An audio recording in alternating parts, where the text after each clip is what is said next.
Well, in the context of the resurgence that we've seen as far as construction activity is concerned, in the resurgence that we've seen as far as pricing activity is concerned, especially in the infrastructure space, the real estate space, and given the fact that demand for cement as well as allied sectors has been quite buoyant, Ambuja Cement actually held its 38th annual general meeting. Now, the company highlighted 4 key pillars that it is looking at, or 4 strategic priorities that it is looking at for further growth.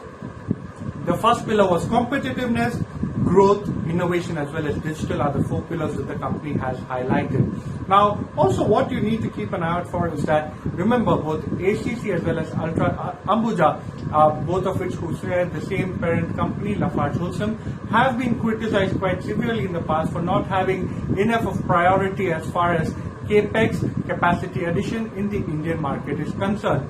However, Ambuja Cement has actually quashed all of those worries. They have gone ahead and announced significant capacity addition plans of almost 50 million ton capacity versus the current capacity that the company has of close to 31 million tons.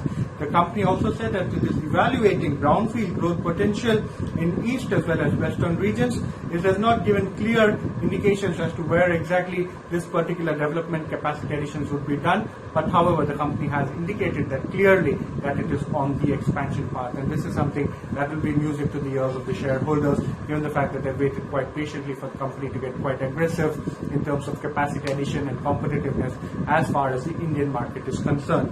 Now remember, the company also in a slight negative development has gone ahead and pushed back the commissioning of a 3 million ton clinker capacity by a quarter. 3 million ton capacity is expected to be commissioned in September quarter versus the June quarter earlier.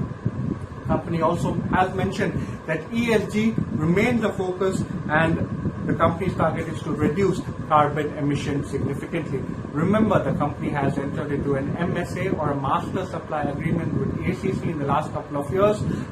Analysts were hoping maybe there could be a merger with ACC.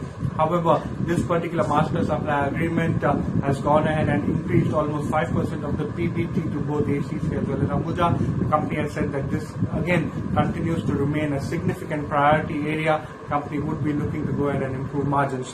Demand, this is something that the entire market was waiting. Where exactly is the demand coming from? Is it sustainable?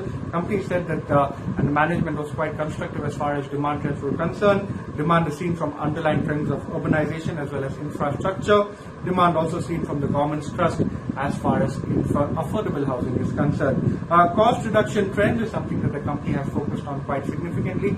This continues to be a theme. Power costs, freight costs, raw material costs, other expenses, all of which have reduced for the company, which is why margin trajectory for the company going forward could be an improvement. Of course, you have to keep in mind there are other costs as well which are on an upswing due to inflation, like petcoke prices, coal prices.